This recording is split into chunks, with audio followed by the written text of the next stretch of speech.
Hey everyone, this is Leon with Four Wheel Frenzy, and we are here at the post-race interviews at Lake Sugar Tree. And I've got Chad Wienen, Bryce Ford, and Joel Hetrick. I think we've seen all of you guys this year so far. Pretty warm day today. How was the track today compared to what we were talking about yesterday, Chad? Man, it was up and down for me. I struggled a little bit. That second qualifier, I felt like I was riding as hard as I could to get P9 in qualifying, but man, I rode well once the motos came, and but man, like it materialized pretty well. That second moto, I could just cut lines in that I wanted to and be creative, which really felt like it helped me a lot. And yeah, I mean, it's easy to say that I enjoyed it, but you know, it was definitely a tough track in its own way of being how soft it was in those ruts, and so. But yeah, I had a good time here. Awesome. And Bryce, you want to grab that mic? You know what? Other Bryce, what did you think of the track today? How did it shape up? I thought the track at first was a little bit overwatered. They didn't really water it during the day, which was kind of nice. Dried up a lot. Got pretty hard and a little bit rough, but kind of had a lucky day for me. Qualifying was a little rocky. First moto today, got a really good start. Right, Kevin pulled the start on me. Looked back, saw Joel and Brandon and Chad back there, so I was like, okay, this might be a good moto. And yeah, kind of Joel blew by me like I was, sitting in neutral, and Brandon couldn't really pass me. It was pretty one line. Didn't get a great start the second one, and yeah, just kind of got stuck in a rut and just was stuck behind Chad getting roosted. It didn't feel great, but good thing we're going to a flat track next, Ironman. But Lake Sugar Tree, it was okay. Not one that I'm super thrilled with. Ended my 2-2-2-2-2-2 streak. But yeah, we'll bounce back, fix it. I'm gonna jog home, and yeah, it'll all be fixed. I didn't know that an undefeated first loser was like a streak you wanted to go with. Yeah, I was running my mouth on Coulter's camera saying, yeah, I want to change it. We changed it in the wrong direction. It's hard to try to get a first here, but yeah, that's our goal.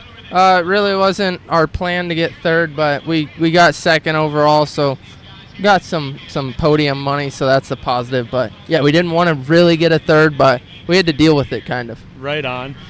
Joel, you went 1-1 again this weekend. What were your thoughts on the track? The track was really different all day. So like we started and it was muddy, no lines. Qualifier 2 a little bit better, like minute better, and then first moto, I mean, it's dramatically different. A lot better in the direction I wanted it to go. And then Moto 2 was a lot rougher, and it made for a better track for a lot of us. Like, I wanted this track to get choppy. I did not think it was going to get that rough, but it did. And yeah, I was pumped on the track Moto 2. In Moto 1, I liked it, but I think Moto 2, I'm sure Chad would agree. Moto 2 was a track that I like better, a little bit more technical. It was hard to go fast. It was easy to make mistakes, but that, like, if you're good at riding that stuff, that you like that track. Right on. And then the next question, I guess, is going to be for Bryce and Chad specifically here. And especially in the first qualifier, seemed like it took you guys a little bit to throw down a fast lap. Was there anything with the track that just took a little while to figure out? Go ahead, Bryce. Yeah, I'll be honest, the track was really muddy. Every time you'd hit a transition to a face, you would get slammed in the face by dirt. It was weird. Some laps, obviously, in years prior, I feel like I put a really good lap down, and I felt I made a couple mistakes, but it was like one small mistake was a lot of time here. But yeah, I did a decent lap, made one mistake, and I was 10th. I was like, oh gosh, we're in for a long day here. But yeah, it was challenging at first. I was happy the second one was faster, still got third, but yeah, it was challenging to kind of digest at first, figure it all out. There wasn't a ton of jumps. It wasn't that. it was challenging with the water on the track. Okay. And Chad, how about yourself? Did it seem like it took a little bit to get in your groove? Yeah, I mean, I felt like pretty good, like straight off the bat. Like, I didn't feel. I mean, I knew it was definitely muddy out there, but it wasn't really affecting me a whole lot. I was able to, stay on my lines and not make a whole lot of mistakes. But I knew like throughout the session, it was going to get faster. It was going to keep getting faster, and just kind of build up to that last lap to try and put in a good one. But yeah, I had, like out there, I was able to, like Joel was around me a lot, so I was able to, tuck in with him every once in a while, and we were kind of in between like fast laps, so that I think that kind of helped me on certain parts of the track and what lines were good. And but yeah, I mean, it was definitely a challenging qualifying. Like that second one, it got better, but like I felt like I rode harder to get like not as well positioned. But it was a struggle for me. Just really those ruts were grabbing me super hard, and I felt like I couldn't push them. So made some adjustments for the motos, and it really helped out a lot suspension wise. Had my floats on, and then I went back to my coils that I've been running and made some adjustments to those, and it really helped. Awesome. And I know, Chad, you need to get going here soon, so I'll just kind of skip ahead to the final question here for you. We're going to Ironman next. We're staying away from the sand again for a little bit. Are you excited to go to, especially for you, a track that's close to home again? We're slowly working our way home for you. Are you excited to get to Ironman and do that race? Definitely, yeah. Just being back in the Midwest is going to feel good, and coming off this race, that second moto, coming out P2, and man, that's a momentum builder. So yeah, I mean, I felt like I rode the hard pack better. It was rough, especially that second moto. It got pretty gnarly in some spots, so I handled that well. And yeah, I mean, Ironman can be like this, where it's real tacky and ruddy, or it can be really polished and hard packed. So it depends on the weather that we get leading up to the race. It's kind of like they got here as well. And yeah, just I'm excited to go back to the Midwest. Gonna have a lot of friends and family out, so that'll be awesome. And it's pretty quiet this weekend with my people, being so far away from home. And yeah, no, I'm really excited. Gonna head home right when I got the mic here, and yeah, I can't wait. Awesome. Well, thank you, Chad. All right, so we're back with Bryce and Joel here. And I guess, Bryce, we'll carry on with what Chad was just talking about. Are you excited to go to Ironman, a track that's normally on the schedule?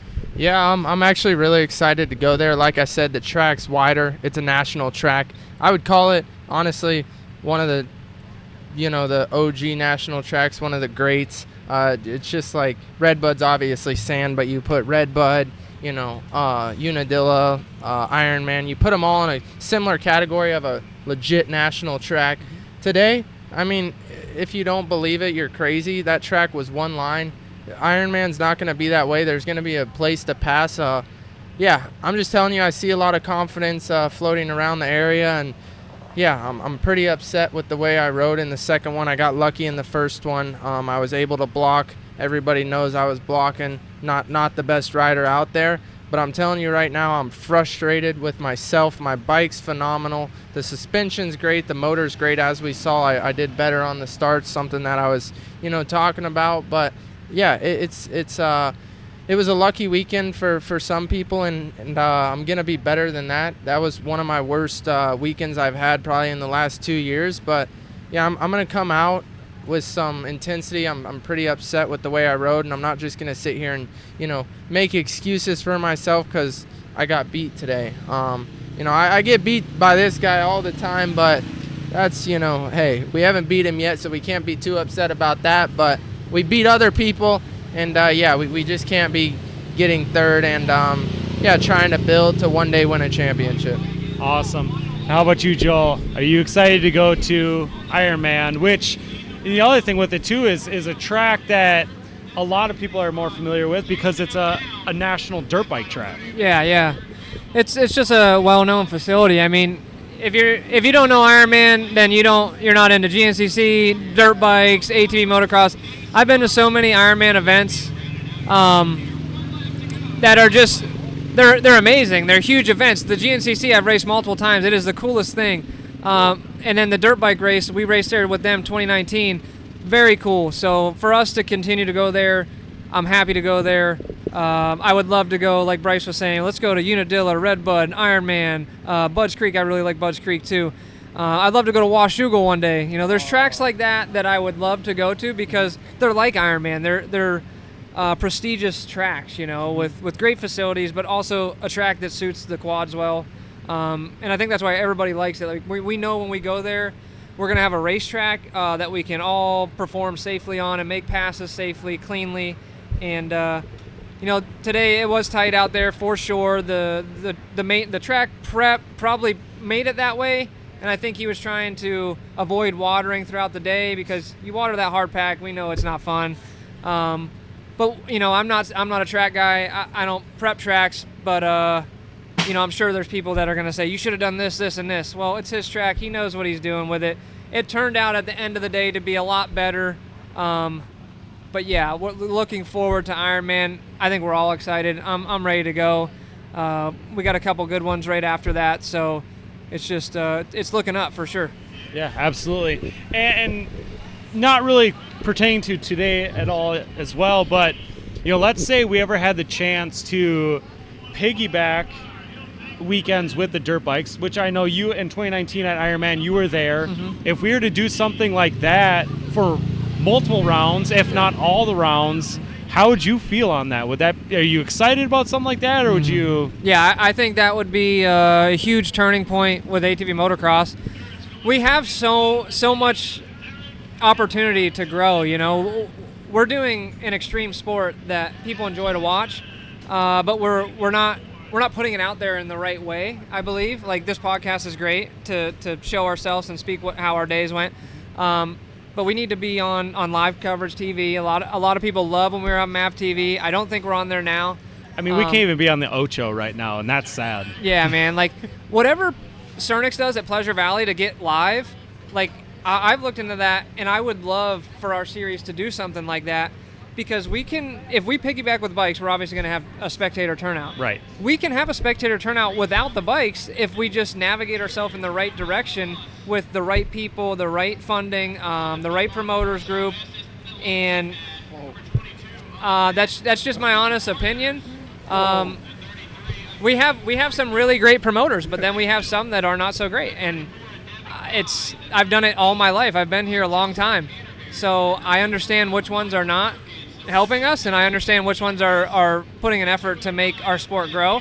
So there needs to be something a change in that direction. Like, let's piggyback some more.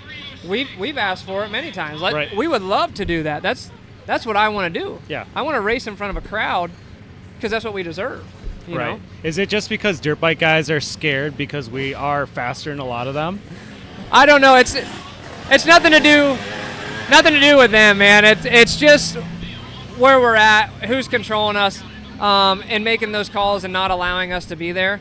The bike guys, if we ride Friday, they'll fix the track.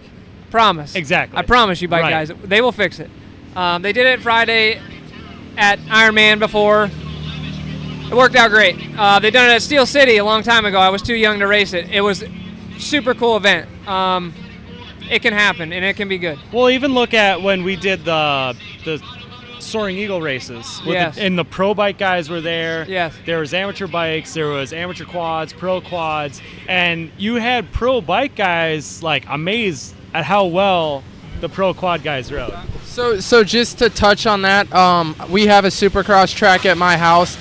There's always noise that quad guys suck, this, that, the other, we're not in shape, you know, we tear the tracks up, but that I feel like, from what I've heard, I mean, Mitchell Oldenburg rides at my house. He rides for Beta. There's a bunch of guys, the top guys in any sport, and I can say that for myself in ATV racing, even if it's smaller, you respect everybody. Right. I respect Lewis Hamilton, you know, LeBron James, you know, Walker Fowler, Bryson Neal, any person at the top of their sport. I don't care if it's, you know, cornhole, it's hard.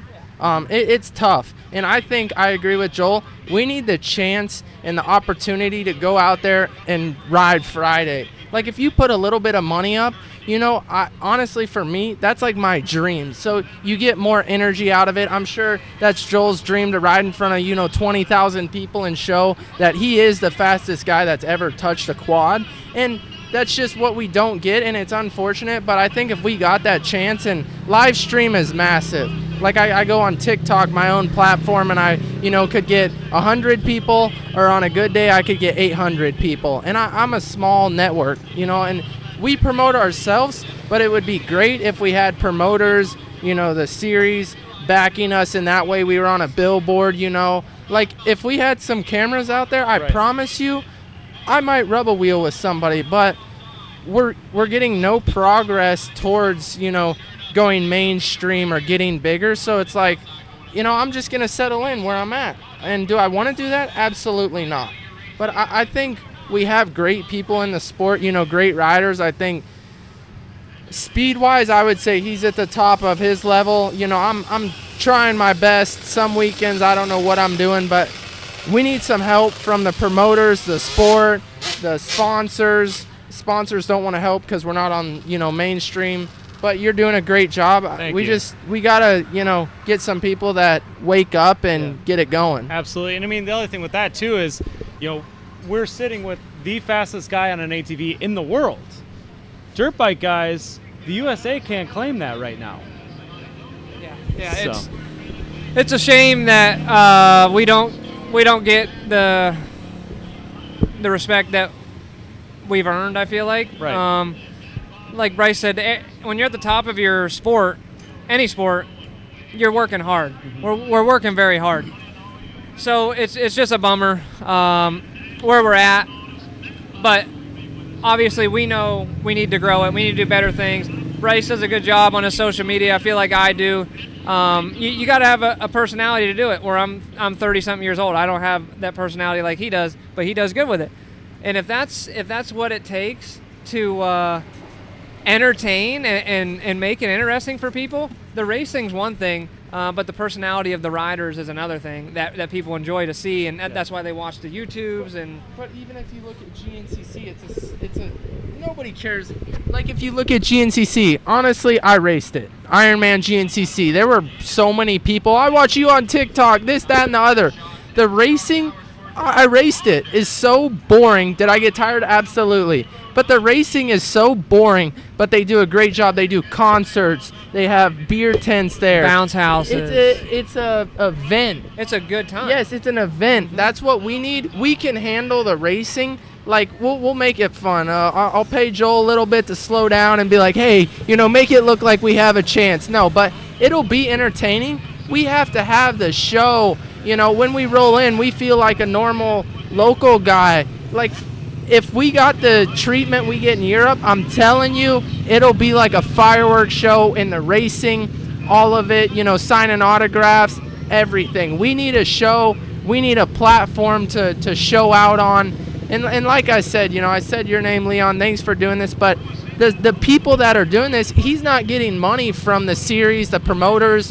Why is he doing this? You know, thank God he's got a good heart and he's willing to do this. But someone's got to wake up eventually, like, hit your head, wake up a little bit, let's go. Absolutely. Thank you, guys. Yeah, it's. I know. No, dude, it's.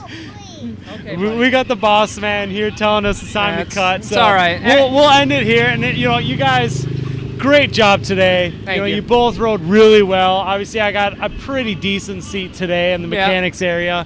But thank you for sitting down and chatting with me today. Absolutely. Thank you to Chad, who's down the road at this point. You know, thanks for sitting down and taking your time talking about your day. But I'll for sure be talking to you guys at Ironman in the pre-race. I mean, who knows? I might not talk to you two next race. Never know. I know you two have been kind of common denominators so far, but you never know. You never know. But well, I'm sure both of us want to keep it this way. But yeah, I appreciate you doing it. Yeah. Happy to do it. Love talking about racing. Yeah. That's all I can talk about because that's all I know. So you've been doing this your entire life. Yeah, so. like you talk to me about anything else, and I'm out. But thank you guys. Thank you for tuning in and watching this post-race interviews. You know, be sure to follow Four Wheel Frenzy on YouTube, Instagram, Facebook. TikTok, anything else. Snap. We're not on Snapchat. We're not on Snapchat. But follow, like, MySpace. comment. Let's get some comments, people. Let's hear. Let's get some interaction. Yeah, we need interaction. If I'm doing a terrible job, if these two sound like dinglings, we need to know. Guys, I sound like a dingling. I dropped out of 4th grade. No, I'm just kidding. But yeah, let's get it popping. I'm coming for this guy. He's not winning another race. He's done. Roast me. Check that clip. That's going to be a short soon. Right, that's a good but one. Thank you guys. Thank you for watching. Check in next time.